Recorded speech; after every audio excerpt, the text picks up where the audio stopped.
얘들아, 잘 지내고 있었어? 선생님이야. 누굴까? 친구들 교회에서 못 본 지 너무 오래됐네. 이제 온라인 예배로 드리고 학교도 온라인 수업으로 듣고 그런 게 더 익숙해진 거 아니야 혹시? 아니면 집에서만 지내느라고 너무 지겨운 친구들도 있겠다, 그치?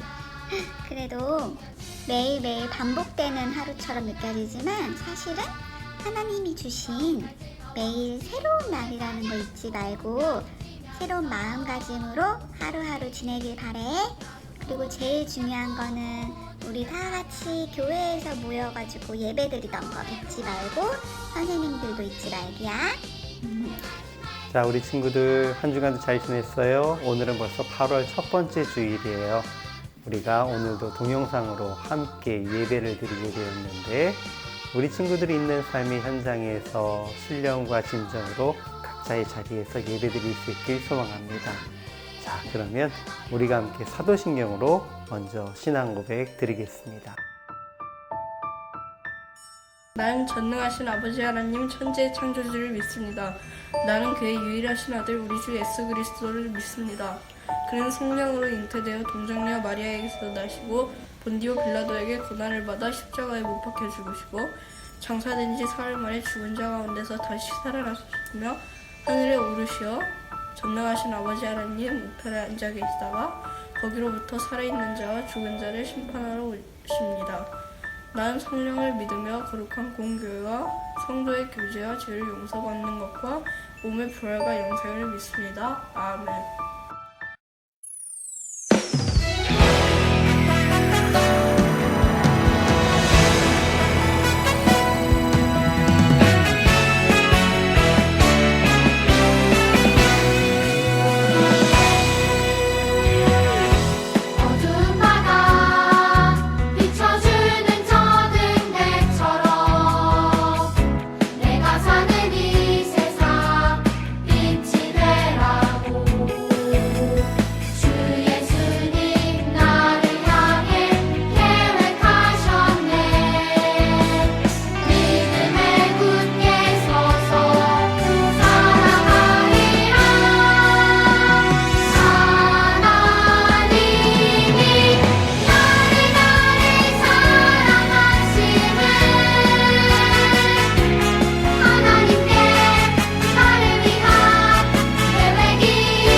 사랑과 은혜가 풍성하신 주 하나님 감사를 드립니다. 지난 한 주간도 저희 초등부 친구들 눈동자처럼 지켜 보호해 주시고 주님 은혜 가운데 평강을 누리게 해주심을 감사를 드립니다. 오늘 이 시간 저희 친구들 각 가정에서 올려드리는 감사와 찬양을 기뻐 받아 주시옵소서. 또한 이 시간 주의 말씀을 드릴 때 주님 저희로 깨달아 알게 해주시고 주의 말씀을 저희 마음판에 새기고 일생도록 주의 말씀을 따라 사는 저희 초등부 친구들 되게 하여 주시옵소서. 아버지, 이번 한 주간도 코로나 바이러스와 모든 위험으로부터 지켜 보호해 주시기를 기도하며 이 모든 말씀 우리의 구원자 되시는 예수님의 이름으로 기도드렸습니다. 아멘.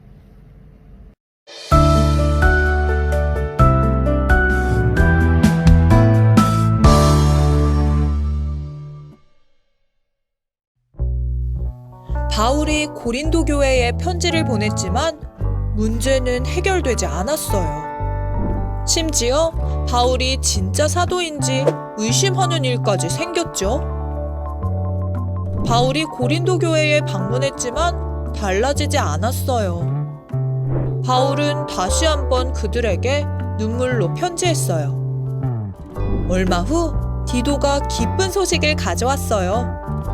고린도 교회 성도들이 잘못을 뉘우쳤다는 소식이었죠. 그럼에도 불구하고 고린도 교회에는 아직 남아있는 문제가 있었어요. 바울은 다시 편지를 썼어요. 바로 고린도 후서예요. 고린도 교회에는 마치지 못한 연보가 있었어요. 흉년이 든 예루살렘 교회를 돕기 위한 것이었는데 잘 되지 않았어요. 바울은 마게도냐 교회 이야기를 들려줬어요.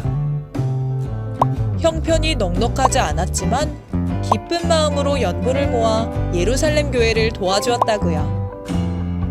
바울은 그들이 하나님께 자신을 드린 것이라고 했어요. 연보는 크기가 중요하지 않아요. 드리는 사람의 마음이 가장 중요해요.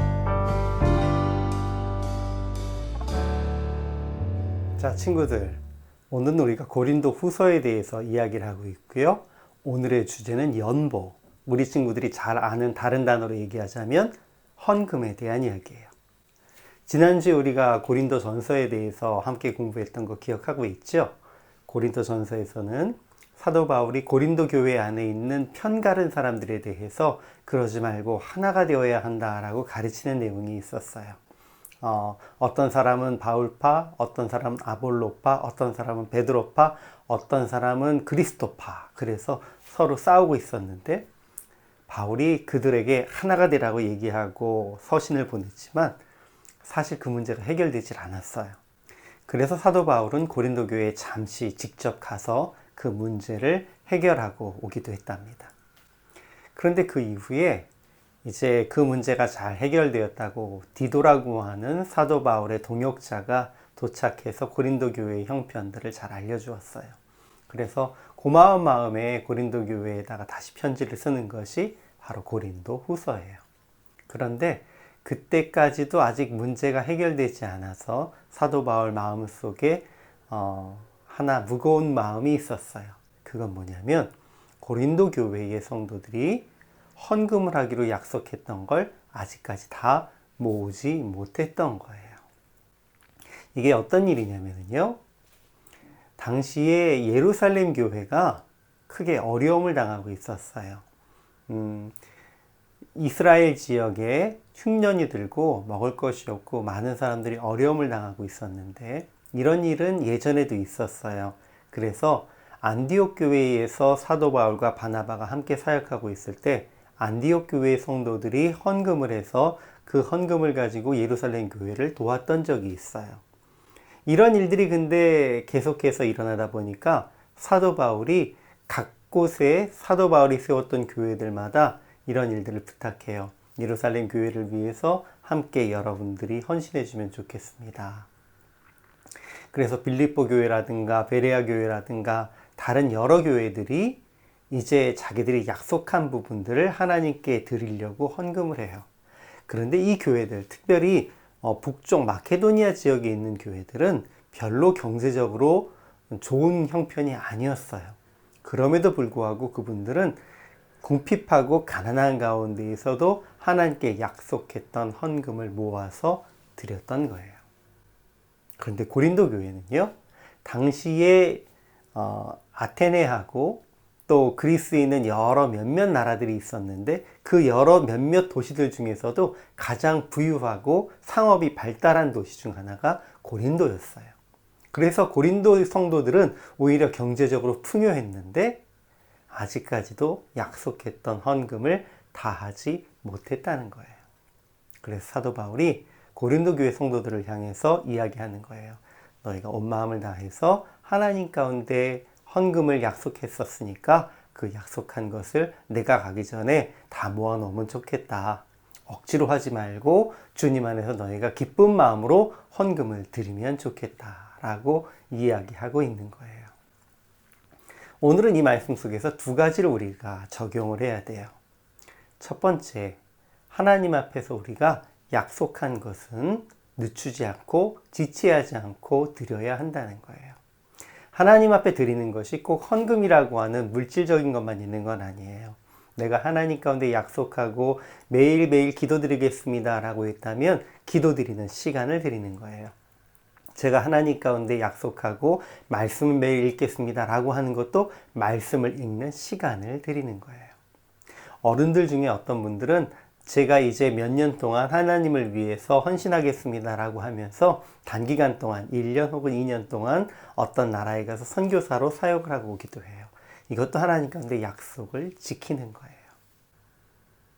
우리 친구들도 성탄절이 되거나 어린이날이 되거나 혹은 우리 친구들의 생일이 되면 부모님하고 약속을 하죠. 엄마 이번엔 선물 뭐 꼭 해줘야 돼 라고 얘기하면 아빠 이번에는 선물로 이걸 주셔야 돼요 라고 얘기하면 그래 라고 약속을 해요. 근데 부모님이 그 약속을 안 지키시고 만약에 선물 안 주시면 우리 친구들은 어떻게 행동해요? 왜 안 줘? 빨리 달란 말이야. 왜 선물을 안 주고 그래? 부모님한테 분명히 이렇게 이야기할 거예요. 그런데 우리 친구들, 하나님 앞에 우리가 약속을 하거나 또 부모님께 우리가 약속을 했던 거에 대해서는 어떻게 행동하죠? 아이 뭐 좀 안 될 수도 있지, 미룰 수도 있지. 이렇게 행동하는 것이 우리들의 모습은 아닌가요? 이것은 순종하는 모습도 아니고 하나님 앞에 성실한 모습도 아니에요. 그런데 고린도 교회의 성도들도 그런 모습을 보였다는 거예요. 그러니까 우리 친구들, 우리가 꼭 기억해야 될 것은 먼저 하나님 앞에 약속한 것은 반드시 드려야 한다는 거예요. 그것이 약속이고 또 우리가 순종하는 모습을 그것을 통해서 보일 수 있기 때문이에요. 그리고 오늘 말씀에서 우리가 기억해야 될 또 한 가지는요. 하나님 앞에서 우리가 가지고 있는 것을 가지고 어려운 이웃을 도와야 한다라는 거예요. 우리 친구들, 어려운 이웃을 도우는 것에 대해서는 너무나 많이 이야기를 한 것 같아요. 그런데 예수님은 그리고 하나님은 이 세상에 모든 사람이 가난하지 않고 모든 사람이 평안하게 골고루 나누어 먹으면서 잘 살 수 있기를 원하셔요. 그래서 만나를 주실 때에도 메추라기를 주실 때에도 부족함이 없이 모든 사람이 넉넉히 먹을 수 있을 만큼 주셨던 거예요. 지금도 우리가 가지고 있는 모든 소유를 동일하게 나눈다면 전 세계에 있는 모든 60억, 요즘은 70억이라고도 얘기하는데요. 그 인구들이 단 한 사람도 굶어 죽지 않고 모두 배불리 먹고 남을 수 있대요. 그런데 어떤 사람들은 배가 부르고 또 어떤 사람 음식을 남겨서 버리는데도 불구하고 어떤 이들은 그것을 먹지 못하고 배가 고파서 굶어서 죽어가는 이들도 있어요. 왜 그럴까요? 하나님께서 우리에게 주신 것을 골고루 나누지 않았기 때문이에요. 우리가 하나님 안에서 가난한 사람들이 있을 수 있고 부자가 있을 수도 있어요. 하지만 가난한 사람도 배고프지 않아야 되고 부자들도 자기 것이 남는다고 해서 썩어서 버리지 않아야 해요. 왜냐하면 하나님이 우리에게 넉넉하게 주신 이유는 그것을 가지고 가난한 사람 또 없는 사람들을 나누어 주라고 주신 것이기 때문이에요. 예수님께서 우리에게 비유로 알려주셨던 이야기 중에 하나가 어리석은 청지기에 대한 이야기예요. 그 어리석은 청지기의 이야기를 보면 그 청지기는 주인의 물건을 낭비했다고 했어요. 그러다가 그 주인이 그 청지기가 물건을 낭비하는 것을 보고서는 이야기한 거예요. 너는 이제 더 이상 청지기의 직분을 맡지 못한다. 정리해라. 그때에 청지기는 내가 이제 일을 할 수도 없고 밖에 나가서 빌어먹을 수도 없으니 어떻게 해야 할까 고민을 하다가 주인의 물건을 가지고 이웃 사람들에게 오히려 자기가 선심을 쓰기 시작했어요. 주인에게 물건을 빌려간 사람을 불러서 네가 얼마 빌려갔어? 쌀을 10가마를 빌려갔다고? 그럼 5가마 빌려갔다고 해. 너는 얼마나 빌려갔어? 돈을 10만 루피를 빌려갔다고? 그래. 그럼 5만 루피 빌려갔다고 해. 뭐 이런 식으로 자기가 자기 마음대로 그 빌려간 물건들을 줄여준 거예요. 그런데 이상한 것은 이 모습을 보았던 주인이 이 청지기를 미련하고 또 게으른 청지기를 칭찬했다는 거예요. 지혜롭게 일을 했다고요. 도대체 이게 무슨 얘기일까요?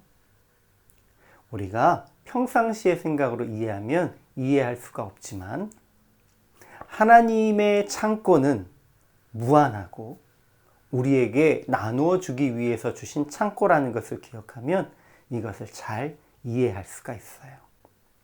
청지기가 주인의 창고를 지켰던 이유는 내가 혼자서 잘 쓰기 위해서 혹은 이것을 낭비하지 않기 위해서 있는 게 아니고 청지기는 바로 주변 사람들에게 나누어 주는 역할을 하기 위해서 있어야 했다는 거예요.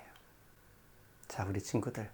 하나님의 사람들은 그냥 모아두고 나를 위해서 쌓아두는 사람들이 아니에요.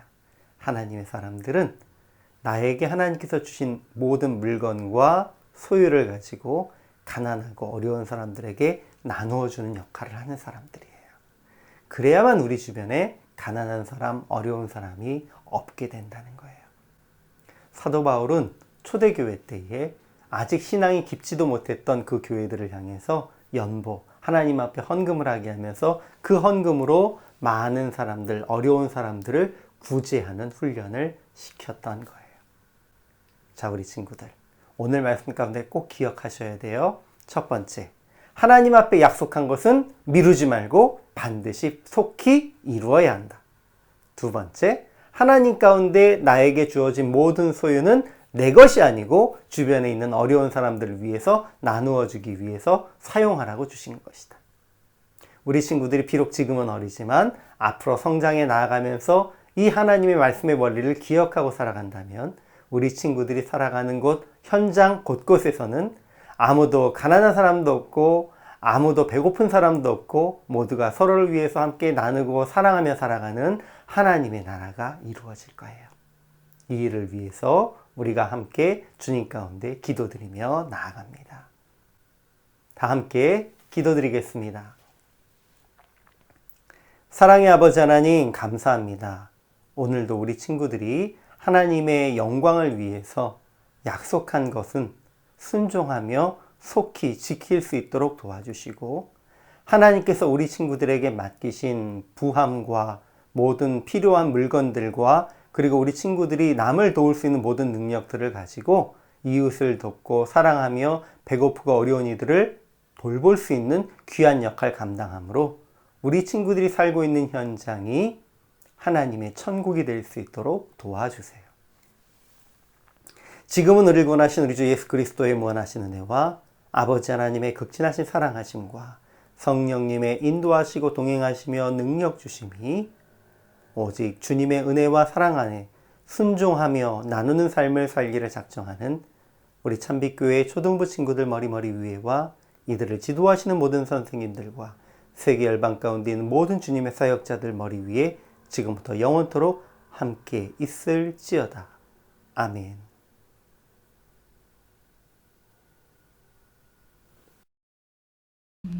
그럼 선생님 누군지 맞춘 사람이 있을까? 누굴까? 누구.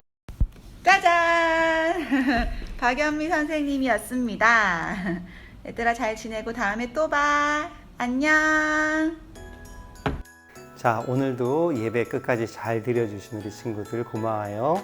이제 이 예배를 마치고 나면요, 우리가 함께 복습 게임으로 모일 거예요. 당분간 우리가 예배를 함께 드리진 못해도요, 복습 게임으로 매주마다 11시에 모이도록 할게요. 그러면 줌을 통해서 우리 모일 거니까요. 우리 친구들 빨리 모여주세요. 자, 그러면 다음 주에 함께 볼게요. 그러면 안녕.